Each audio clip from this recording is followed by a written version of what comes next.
जज्बा और जिंदा दिली इन्हें उम्र के दायरे में कैद नहीं किया जा सकता और मेरी ये बात 100% सही साबित की 92 साल के श्री ईश्वरलाल सिंह ने। श्री ईश्वरलाल यहाँ सिंगापुर में बनी इंडियन नेशनल आर्मी की बालक सेना के सदस्य थे। इन दिनों वो यहीं सिंगापुर में श्री नारायण मिशन में रहते हैं। हमें उनसे मिलने का मौका मिला। फिर क्या था, उन्होंने हमारे साथ आईएनए और नेताजी से जुड़ी कई यादें साझा की।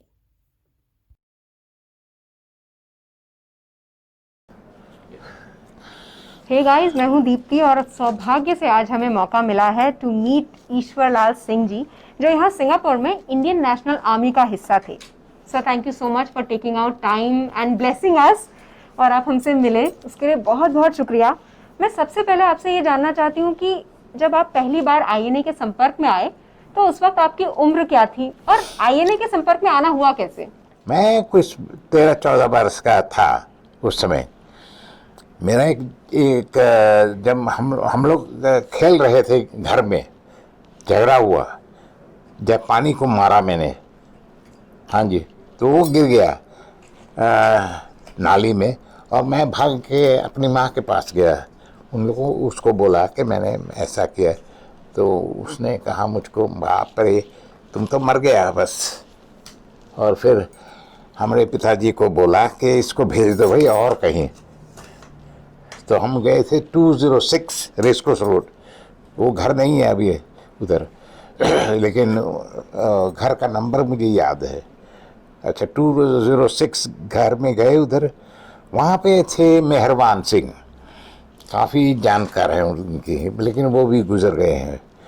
अच्छा, तो उन्होंने मुझे इंट्रोड्यूस किया रास बिहारी बोस से, क्योंकि जब पानी बोलने का आदमी चाहते थे, बंदा चाहते थे जो कि उनका काम करेगा। तो मैंने फिर अपने आप को पेश किया। अच्छा जी, तो जब मैं इंटरव्यू में गया, जापानी में बोलना पड़ा, क्योंकि पूरा जो नेताजी सुभाष चंद्र बोस, नहीं जी माफ़ करना, जो रास बिहारी बोस ने मेरे से बातचीत हुई ना, सब पूरी जापानी में हुई। लेकिन उस ज़माने में मैं बोल सकता था, अभी तो कुछ याद भी नहीं है पर मुझे। आपने जापानी बोलना कहाँ से सीखा? स्कूल में। स्कूल में? हाँ जी, उस उम्र में हम सीख सकते थे। जी जी। अच्छा, तो उसके बाद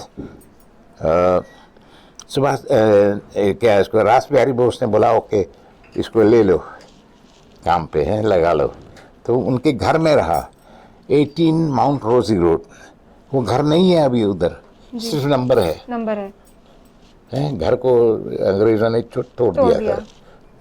अच्छा, क्यों तोड़ा उसको? क्योंकि वो नहीं चाहते थे कि उसको म्यूजियम बनाया जाए।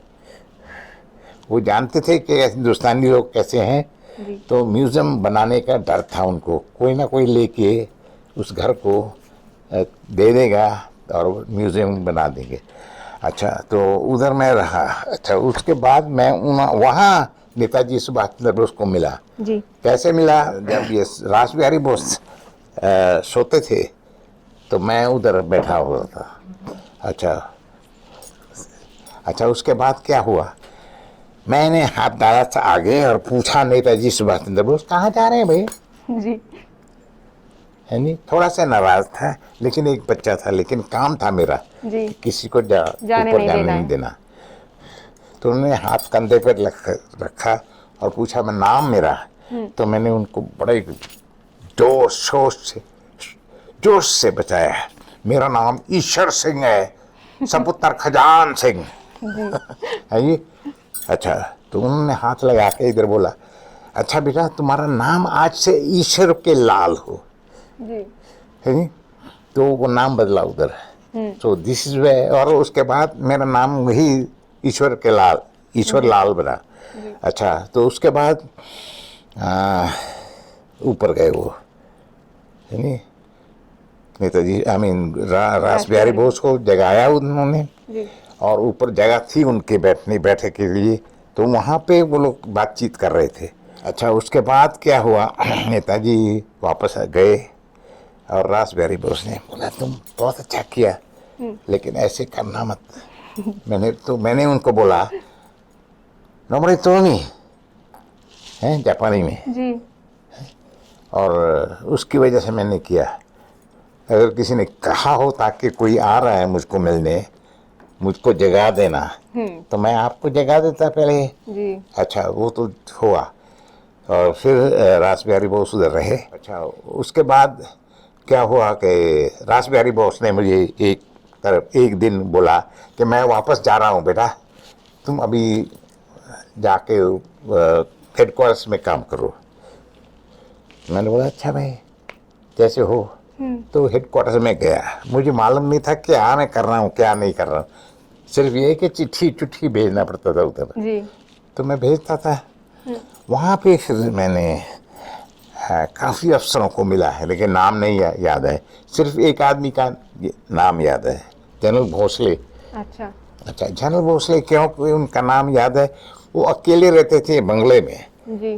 बंगला उनका बहुत ऊंचा था। मैं बाइसिकल पे जाता था चिट्ठी भेजने के लिए, हैं, तो मुझे बाइसिकल नहीं चढ़ाया जाता था, चल के जाता था ऊपर पहाड़ी के ऊपर। पहाड़ी के ऊपर। अच्छा, उस जगह को मैं गया हूँ बाद, उसके बाद और वो होटल बन गया अभी।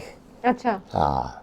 अच्छा, तो उसके बाद क्या हुआ, मैं provisional government of free India 7 चेंचरी लेन उसमें काम कर रहा था। कोई 2-3 महीना हुआ, टाइम का मुझे मालूम नहीं थी। जी।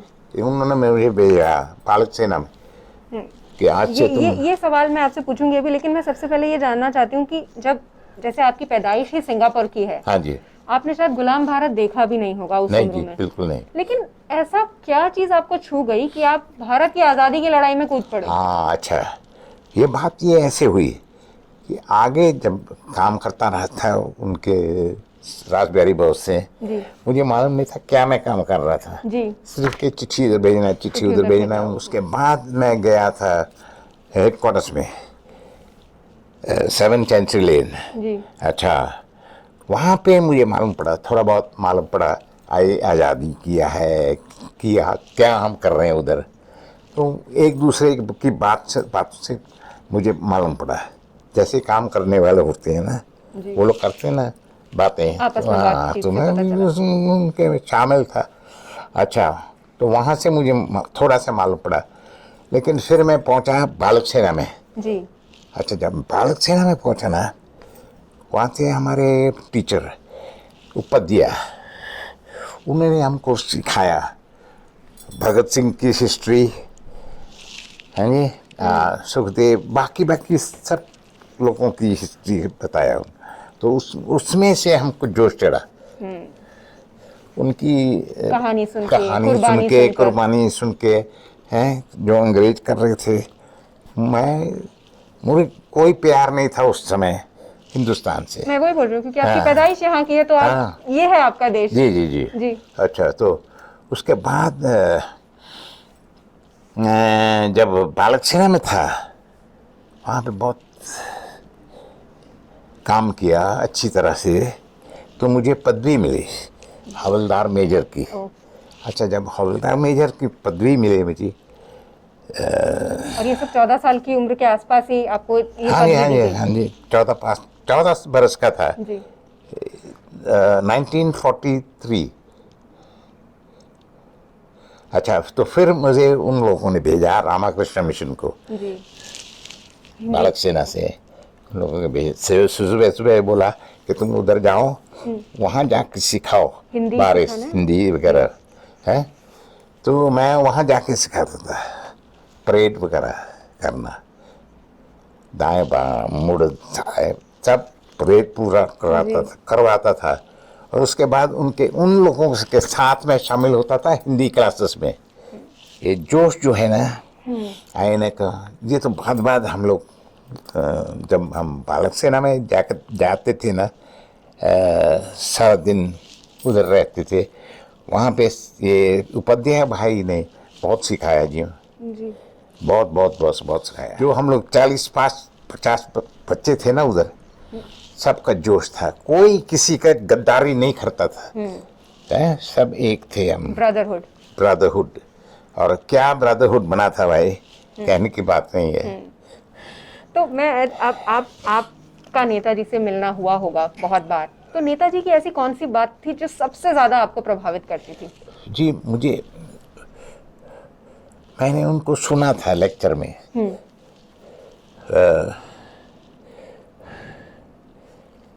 मैं उनसे मिला था 3 बार।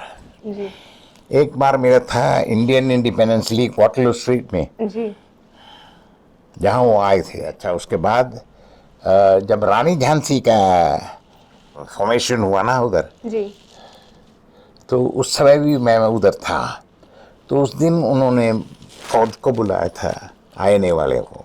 वहाँ पे नेताजी ने बोले थे और जोश में जोश चढ़ गया हमको।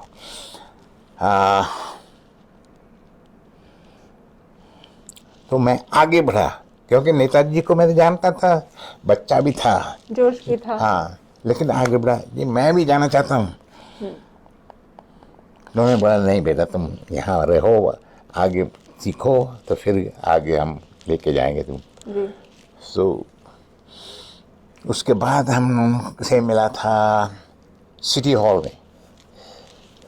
आप जानते हैं ना सिटी चलो हॉल? दिल्ली का हाँ, नारा, पडांग का जो अच्छा, मैदान है। हाँ, पाडांग उसको कहते हैं हम जी लोग। अच्छा, वहाँ मिला था। वो लेक्चर करने के बाद मिला था। हाँ, लेक्चर करने के बाद मिला था। थोड़ा सी देर वो जा रहे थे वापस, जी तो हमको पहचानते थे वो। जी तो बोला बेटा कैसे हो? मैंने बोला मैं अच्छा जी, मैं कब जाऊंगा?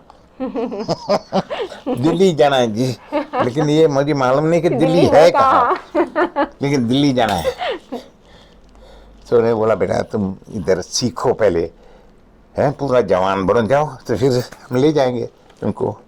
जी तुम्हारी ज़रूरत है हमको, उसकी वजह से हम सिखा रहे हैं तुमको सब कुछ। तो अच्छा, ये बातें मैं उनके सुन के ना अपने दोस्तों को जाके बताता था बताते थे। कि नेताजी ने मुझे ऐसे कहा, वो ऐसे कहा, हम लोगों को ऐसे ही करना है बस। 45 में जी हम लोगों को ये सिखाया जाता था फौजी टैक्टिक्स वगैरह जी। जी। तो हम लोग काफ़ी सीखे। तो जब 1945 का आपने अभी जिक्र किया, तो 1945 में आईएनए डिसॉल्व हो गई, तो वो तो क्षण आपके लिए बहुत ही डिफिकल्ट रहा होगा टू एक्सेप्ट इट ऑल्सो। बहुत ही भावुक क्षण रहा होगा। बहुत दुख था, बहुत दुख था। तो आपका जीवन, आपको लगता है कि वो जो हुआ 1945 में जब आईएनए डिसॉल्व हुई, तो उसके बाद आपके जीवन में क्या परिवर्तन आया? अच्छा, नहीं, पहले मैं ये बताता हूँ, आपको बताया था पहले, ये हम एक्सप्लोसिव लेके आए थे उधर। हाँ बिल्कुल, मैं इस सवाल पे भी आने वाली थी कि ये जो आप एक्सप्लोसिव लेके आए, क्योंकि मॉन्यूमेंट जो आईएनए मॉन्यूमेंट था वो तोड़ दिया था, लॉर्ड माउंटबेटन के कहने पे तोड़ दिया गया, तो वो बदला लेने का जो भाव था, हाँ, ये बदला लेना था, आज तक है, आज तक है वो गुस्सा। उसका बदला लेना आज तक है मेरे पास जी। ये मैंने हटाया नहीं। लेकिन ये एक्सप्लोसिव आपको मिल कहाँ से गए? हमारे पास उधर थे।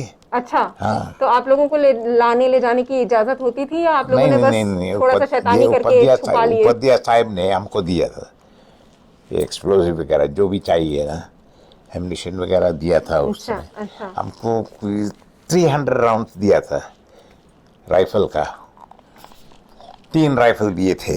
अच्छा। और एक्सप्लोसिव दिया था, हमको सिखाया गया था कैसे इंसर्ट करना है, कैसे इस्तेमाल करना है, सब कुछ। हाँ, हम काफ़ी सीखे थे, अच्छी तरह से सीखे थे। हम लोग उधर जाते रहे हर रात को। जो दूसरा वॉर मेमोरियल वहां बनाया गया था by the britishers, you are talking about the other war memorial, right? Esplanade Park में है। एस्प्लेनेड में जी जी। अच्छा, हम लोग हर रात को जाते थे, 5 हम लोग थे, एक दो कोई ना कोई जाता था, लेकिन हमेशा 2, अकेला नहीं। कोशिश बड़ी करते थे। हमको डर ये हो गया कि एक्सप्लोसिव हम लोग लेके जा रहे हैं, साथ तैयारी करनी पड़ती है ना। बिल्कुल। अच्छा, तो हम फिर थोड़ा सा डर पड़ा जब ये कम्युनिस्ट वगैरह हुए ना बरखलाफ, उस समय हम लोगों को डर पड़ा कि हम लोग पकड़े जाएंगे। उसकी वजह से हमने उसको छुपाया। बट 3 महीने आई थिंक लगातार आप लोगों ने कोशिश करी, 3 महीने बहुत कीजिए। अच्छा, जब मैं ब्रिटिश आर्मी में था, वॉलंटियर्स, वहाँ पे जाकर सीखा, और इंजीनियर से हमने पूछा कैसे ये एक्सप्लोसिव इस्तेमाल किया जाता है। अच्छा, उनसे पूछा था, तो उस बोले why are you so interested in the explosive. Engineer जो ट्रेनिंग करता था ना, उसने पूछा मुझे, मैंने बोला नहीं, I just want to learn about it. What do you want to destroy? हाँ, हमसे पूछा वो इंस्ट्रक्टर ने। तो हमने बोला no friend, I am not going to destroy anything, just want to learn. If I get an opportunity I may want to destroy the communist headquarters. ऐसी बात मैं कहता था। और ये किस उम्र, आप कितने साल के होंगे उस वक्त? जी, ये इस वक्त आपकी उम्र क्या होगी जब आपने ब्रिटिश आर्मी के लिए काम करना शुरू करा? हो 18 साल का था। काफी ट्रांसफॉर्मेशन हुआ ना, from Azad Hind Fauj to British army. मतलब once you were against the British forces and then ultimately आप काम कर रहे थे ब्रिटिश फोर्सेस के लिए। हाँ जी, बहुत दुख तो मुझे बहुत होगा। अच्छा, ये भी था कि हम लोग दो लोग उधर काम करते थे, हमेशा एक दूसरे को जय हिंद कहा जी। ये हमका डर नहीं था। सुबह मिलते थे, उधर ही मिलते थे, जय हिंद ऐसी एक दूसरे के। जब भारत आज़ाद हुआ तो खबर आप तक भी पहुंची होगी। जब भारत आज़ाद हुआ, अच्छा 1947 में। हाँ, हमको कोई खुशी नहीं थी। क्यों? बात ये हुई ना कि जो रायट्स वगैरह हुए थे ना जी, बंटवारा हुआ जब देश का, उससे उन बातों से हम तंग हो गए थे, थोड़े बहुत तंग हो गए थे कि इसको कैसा बचाया जाए, कैसे रोका जाए। ये सब अंग्रेज़ों का काम है। रेडियो सिलोन था तब, जहाँ से हिंदुस्तान का प्रोग्राम आता था, all India radio from Ceylon. अच्छा, वहाँ से सुनाई पड़ता था कि इधर मार जाता, उधर मार जाते, ये लोग कर दिए, वो गलत कर दिए। मैंने वो ये बोला, ये अंग्रेज लोग कर रहे थे, और अंग्रेजों को मारने के लिए फ्रॉम 47 to 49 2 बरस के लिए रात को हमको हमेशा ये पुलिस स्टेशन वाले बुलाते थे और बोलते थे हमारे साथ आके बैठो। और ऐसा क्यों?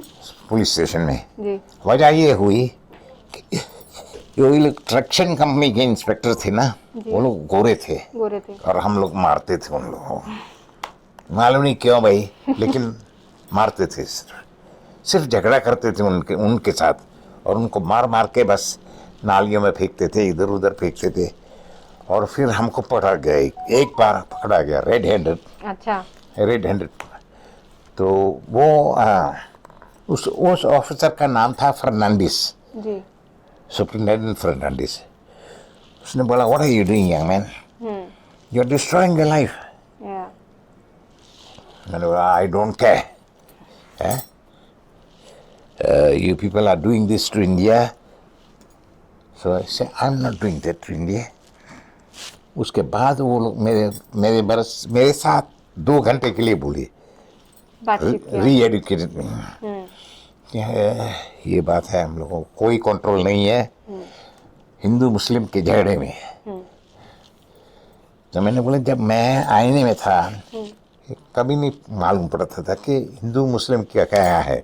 हम सब एक भाई थे, एक ही कैंप में रहते थे, एक ही साथ मिलते थे। भारत था। हाँ, भारत था, पूरा भारत था, कोई डिवीजन नहीं था। यस।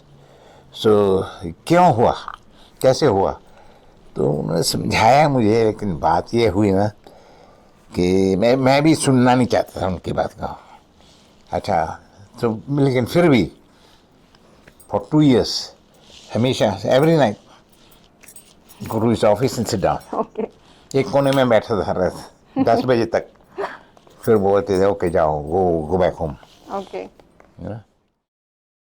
इतना ही नहीं, आगे बातें और भी हैं ईश्वरलाल सिंह जी के साथ। अगले एपिसोड में सुनिए कि कैसे हिल गई उनकी दुनिया नेताजी सुभाष चंद्र बोस के जाने के बाद।